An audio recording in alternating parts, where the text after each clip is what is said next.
What's going on, guys? Welcome back to the channel. If this is your first time, as always, do me a huge favor, like the video and subscribe down below. It's going to help me with the YouTube algorithm. So today I wanted to do a video that's a little bit different than the other ones that I've done previously on Rolex watches. I have not one, not two, not three, but four different Rolexes that I want to go over with you guys and see if I can get some feedback, if that's something that you guys would buy, if you think that these are justifiable for the price and so forth.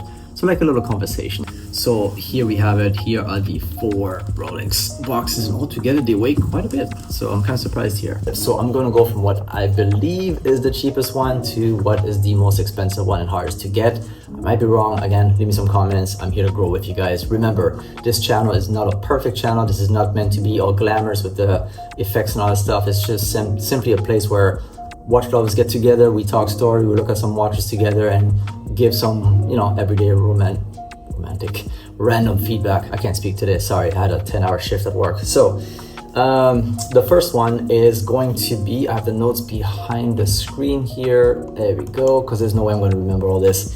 Let me just open this. Here we go. Well, here, hang on a second before I open it. It looks like the Explorer. It has a different clasp where, when you open it. It doesn't have a date function. It has brushed steel and it is a 41 millimeter. Can you guess what it is? And here's the box, the box size. No? All right, well, I'll just go over it. It is going to be the Rolex Oyster Perpetual 41 mil. Let me go ahead and open this. Let me see if I can get a nice clean shot. There we go. This is again the 124300 or the 124300 reference number, 41 millimeter Rolex Oyster Perpetual. It has a caliber 3230 with a stainless steel brushed band. I think the production date was 2021. That part I don't remember. Leave me a comment if I'm wrong. I'm here to learn with you guys. So again, here is the watch. It is a very gorgeous watch. It's a very big watch. It's weird. It's not a hefty and massive watch, but the face of the watch definitely has presence on the wrist as always. And yeah, so it's very similar to the Explorer 1. Let me see if I can get this as cleanly zoomed as possible. The focus is always what I'm having trouble with. I don't know how people do it. I'm trying to, I don't know if you put your hand here, there you go, see? It kind of gets a nice clear shot, but it is definitely a very simple watch, no date function, no unnecessary clunk. It is just there, but the clasp is something where I really got a little bit curious about. So if you can see it, let me see if I can hold it like this. It is not the crown, there you go. The crown isn't like raised, it is almost indented into the metal, if you guys can see that. So it's a little bit different than what I'm used to on the Submariners or even the Explorers, right? And also the clasp here, it is not, it looks like you can pry it open here. You can't, it is simply, what is it here, right here, sorry. So you just, it's a one-step process, boom and boom. It's very, very, like there, see it? So, but it has a good sound, listen, right? So it's very solid. It's not coming off your wrist at any time. It is definitely secure on your wrist. So I'm gonna do a quick wrist shot, but again, all the links are in, so please, I'm getting a bunch of comments. Hey, that watch is too big for you, but again, it is not adjusted to my wrist size. Whoa, here we go. Right, so this is something, so again, it'll be a little bit tighter, it'll be looking like this more. Let me see if I can, the zoom part is hard, and the focus, all the focus is somehow on something in the background, but anyway, so this is what it would look like. So this again, is that something that you guys would want to buy? Do you think this is a good investment piece? Do you think that this is something that goes with everyday, clothing and wear, or if this is something that you would just not invest your money into? Let me go ahead and put this back here. Boom. So that was watch number one. Watch number two, can't remember what I had here. This is a watch that, if you had a chance to watch my other videos, that I just did a comparison between my Rolex Submariner date and this piece right over here. Again, this is the piece right here. Let me go back here. Let me switch to the notes. Let me give you some hints. It looks like the Rolex Submariner, but much bigger. It has a function, a date function, but it doesn't have a Cyclops. You can dive much deeper with it. Can you guess? Yep. It is the Rolex Sea Dweller Deepsea. Sure I don't screw up anything, I'd be in a lot of trouble. Should I hold it correctly here? It is again the Rolex Submariner, the Rolex Sea Dweller Deepsea 2024. It is a massive 44mm stainless steel watch, 136660 reference number, 70 hours of power reserve, 904L steel, the usual, and you can dive up to 3,900 meters, or what is it, 12,800 feet? And yeah, let me take this out of the box here. As usual, all the paperwork is in the back here. It has all of the details back here and stuff, right? That doesn't change. I'm not gonna go over that real quick here, but basically, let me take it off here. This is a massive watch, by the way. I don't know if you guys can imagine, but the Rolex Submariner, Jesus, I keep saying that. The Rolex Sea Dweller Deepsea is a massive, massive watch. Look how thick this bad boy is, right? And this is not a scratch, by the way. This is just a hair or something. There you go, it's gone. So it is definitely, and look at the date function that I just mentioned. I mean, you guys know this already, but it's kind of cool. It's flat across, so there's no cyclops, but it has a date function. So again, this one right here has the raised Rolex emblem on it. So it is what I'm usually used to. The clasp for this one has something special on it too. I went over this in my other video. Check this out. This is pretty cool. Something I've never seen before. Look at this. It opens from within, which is something that I've never had before. And it allows you to now go ahead and adjust the band of the watch, right? And when you are satisfied, click. And the weird part is you can't even see it. Look, I mean, I'm coming as close as possible. See, no gimmicks. This is really what it looks like. You can't see it at all. Yet, there it is. Pretty interesting stuff here. Yep. And so again, I didn't want to try this on because I'm going to be swimming in this, but let me see if I can get a nice shot here on my wrist. It would look something like this. So this is more, from what I understand, readily available compared to the Submariner date or even the non-date, the 124060, but it is definitely a chunky watch. So this is something that I would not wear myself. Here we go. But this is definitely something that, you know, somebody with a larger wrist size would definitely make work or bring the wrist presence to the table. But it is definitely a heavy watch, a bigger watch, if that's what you're into. Great. Let me see if this is something, let me know if this is something that you guys would you know, invest your money into, or even think that this could replace the Submariner if it's more readily available compared to the Submariners, right?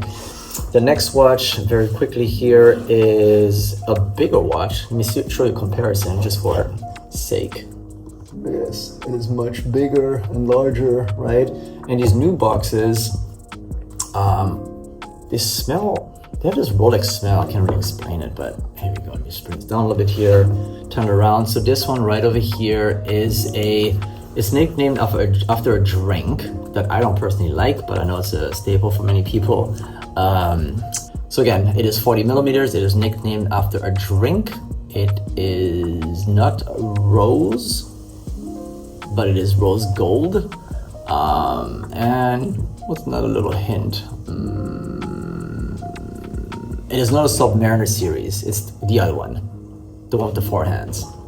Well, anyway, I'm sorry, I'm terrible at this. Let me go ahead and open it. It's just a harder box to open because it's much bigger. The Rolex GMT-Master root beer. It is the 126715 CHNR. The entire watch is made out of 18 karat rose gold. It is insanely heavy, meaning not heavy where you don't want to wear it. It is very comfortable on the wrist, as I said last time, but it's just, you can feel the worth, the value of this watch. It's hard to explain. It's Rolex, right? So again, it is 40mm, 126715 CHNR, 18 karat rose gold through and through. The bracelet, the clasp, the crown, you know, it comes on a black dial. It is really cool, and it is a GMT. It has a GMT functions. So this watch is, I believe, right under the $40,000 range if you buy it just, you know, almost new, but it is a very gorgeous watch. It is a very chic watch. It is something that you would wear. I would not wear this as a daily watch or as a beater. This is definitely a watch you want to wear on special occasions. But it is not in your face gold. It is the kind of rose gold that's kind of mellow, if that makes any sense. It, from far away, honestly, it almost doesn't look like gold. It looks like a patinaed, I don't know, metal. I can't really explain it, but I should have brought a scale for this video. But the weight on this is amazing. But it's not like a heavy, it's in my face weight heavy type of deal. It is really just a nice, my goodness here. There you go. It is really just a nice feel to it. It just feels like you have something expensive on your wrist, if that makes any sense. But to think that this is all made out of gold, that's pretty insane. So yeah, again, this is the GMT. So the clasp again has the raised Rolex emblem on it. It does open like a regular GMT right here. And again, this is all made out of rose gold, and it has the GMT clasp. I don't even know how to use this correctly, but hang on. No, I don't even know how to do this. I'm not gonna do it. I don't want to, mess with it too much, but this is definitely a beautiful timepiece. Let me stand like this one time, and maybe if I can get a nice zoom into it. There we go. That's what it would look like on the wrist. Gorgeous watch. Oh, can you see that? Nope. This work better. Yep. But definitely very nice color combination. The brown, the black, the four hands. It has a date function, of course. And one thing that you probably already know, why wouldn't you know if you're on this channel, you came across and clicked on it, it is definitely something that you already know. But the GMT, couple things, right? The bezel, so let me see here. This is my everyday Rolex Submariner date, right? And so when you have the bezel on here, right? It sounds like this, right? And so for the GMT-Master, I was very surprised. It's a little bit different. Let me see here. I gotta work on this autofocus. Anyhow, listen to this, ready?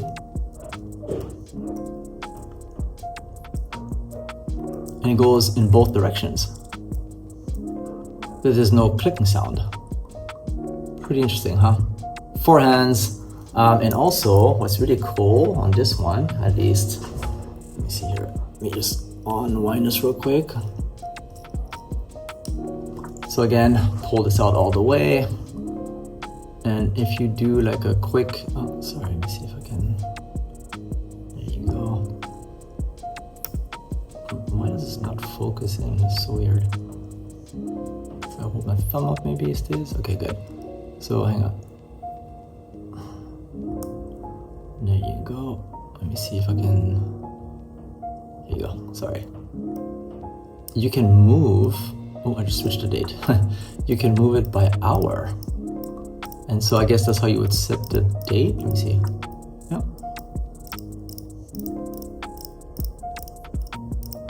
Pretty cool, right? You go both directions and set the date like that. So it's pretty cool. It's a little bit different than what I'm used to with the subs, but pretty cool. What do you guys think about this piece? Would you spend a cool $40,000 on a Rolex Root Beer GMT-Master made solid 18 karat gold? Is that something that you would even consider doing, or no way Jose type of scenario, right? Leave me some feedback on the bottom. Let me go ahead to the last watch. This is something that I wanted to do a video on its own, but I figured, hey, might as well. It is also nicknamed after a soda. It is a clear soda. I should probably give it away. It is a 40. What do I have it here? It is a 40 millimeter watch. It is also a GMT-Master. It is also named after a drink. It is reference number 126729VTNR. It is none other than, and yes, a lot of people gave me weird comments last time, but here's the thing. It is a 2025, comes in the green box, so the newer version. And this watch is actually made out of solid white gold, guys. Not even stainless. People always think it is supposed to be stainless. It is not. It is the Sprite, the GMT-Master Sprite. It's called the Lefty, I believe. Let me see here if I can. There we go. Just hold it, make sure it doesn't fall out. Let me get a nice zoom for you guys. So the crown here is on the opposite side. So again, reference number 126729VTNR GMT-Master 2. Case material, white gold. Bezel material, white gold. Green dial, 2025, 40 millimeter case dimension. Unbelievable, right? So I don't know if a lot of people know about this watch yet. I know it is newer. But I think that this also comes, from my understanding, I might be wrong, also comes in stainless steel. It's probably different reference number. And if you see the newer watches, by the way, they go straight across here. If you haven't noticed that, they don't have that little, like the older ones or the previous models, years. Even though this is the same expensive watch, it is looking a little bit different, see? Cool, huh? And also, really, really cool. Oh wait, before we even get there, check this out, guys. The new boxes from 2025, so from the front, let me see here. They kind of look identical-ish, except for the wave pattern, right? I mean, you can't even, right? But here's a cool thing. The back of the watch of the 2024s is plain, like this. The new ones have hinges. How cool is that? You have little hinges. Look at that, right? So just makes it a bit easier to open. Doesn't matter at all, who cares, right? But I mean, it's just something a little interesting that I figured I'd mention. But anyways, this watch is now, again, the reference number 126729VTNR. Pardon me, I'm not even focusing on the watch, I'm looking at my notes. It is made out of 18 karat white gold, solid white gold, guys. It is weighing as much as the root beer I just went over with you guys. And it has the crown on the opposite side, so on the left side of the watch, which is something, I am so sorry. It's working better, there you go. Which is something that I'm very, very much not used to. It is a little bit different than what I usually have. But here's the truth of the matter. Would I wear this if it's my only watch? No. And here's why. Let me explain, right? I wouldn't wear this because I can't. So when you wear it, right, it'd be like this. And you can't adjust the watch on this side. Like, it's very hard for me. Not that I adjust it on a daily, but I'm saying it's very hard to adjust. And for this piece right here, let me put this on my wrist real quick so you can see it. Okay, sorry. So used to putting, see, it was like an automatic reflex to wear it this way, but it is not. Let me just go like this real quick here, put this on. So this is what it would look like on your wrist. There we go. And it has the brushed and the shiny part, non-brushed, I guess. So this right here is always what worries me the most, this part right over here. Same thing on the root beer or even the regular GMTs. It is just something that I personally, if I was sitting at the desk, would constantly, be afraid to scratch, or just probably would scratch, and that's not what I want to do. But going back to my point from earlier, so if I was to wear this watch as my one watch, right, it's very, I don't know how you would adjust it this way. It's just, I don't think it's possible, really. I mean, you can try, but it's, those Rolexes, they're hard to wind, especially when they're on the opposite side. But yeah, so same thing, solid white gold through and through. Regular GMT clasp. It has the same, let me see here. Can I not? Give me a break. Okay, here we go. Oh, this is beautiful. Look how crystal clear this is. Very, very nice. So it's all the same functions as the root beer, but it is, let me do a quick comparison between the two. That'd be kind of cool. I hadn't got a chance to do that yet, but let me push this aside a little bit here.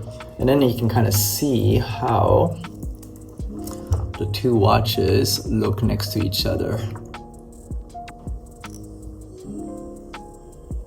Is that clear? Okay, let me do this. I have a better idea. I just do not want to scratch these watches. I'm literally holding like $70,000 of what, or more than that actually, worth of watches. There you go, side by side. It's very, very different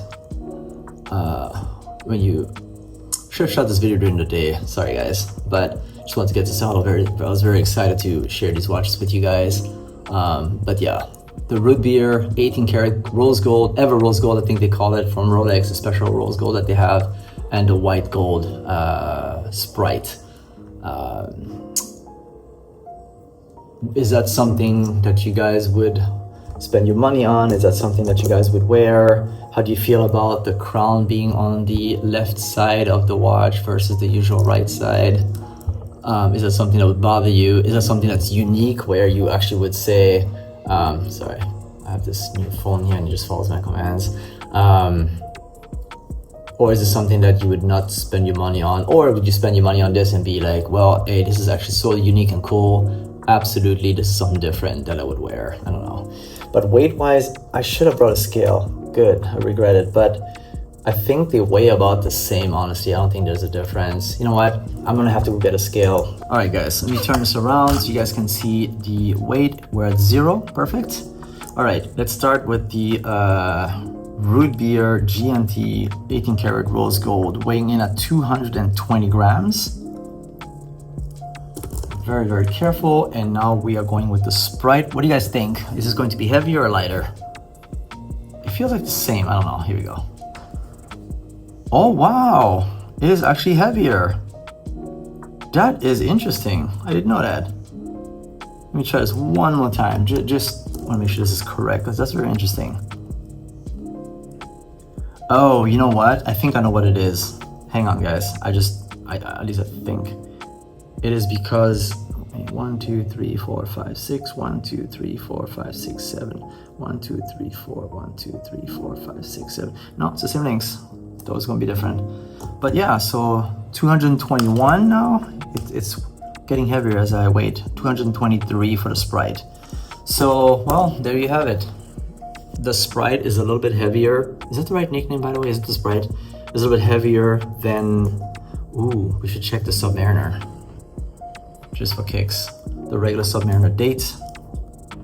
Well, I have less links on here, so it's gonna be much lighter. 140, wow, it's almost, wow, 60, 70 grams lighter, almost. Gotcha, well, that's to be expected, right? It's stainless steel versus white gold and rose gold, so by all means, it is gonna be heavier. But yeah, there you have it. So again, we talked about the 41 millimeter Oyster Perpetual with a green face. We talked about the Sea Dweller 44 mil, massive watch. We talked about the Everose gold on 40 millimeters from Rolex, solid 18 karat gold, the GMT-Master.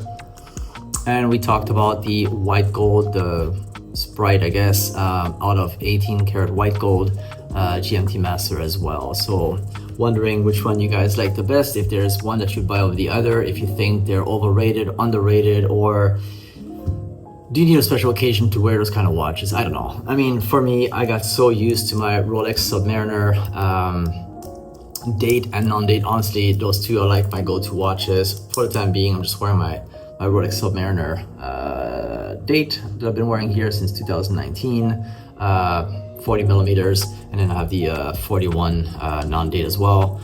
But yeah, let me know your comments as usual. Let me know what you guys think. Sorry for rambling on. I just wanted to share this with you guys and see what you guys think about these kind of watches. If you haven't watched my other video, one last thing here. I'm also on the wait list for the Starbucks Rolex.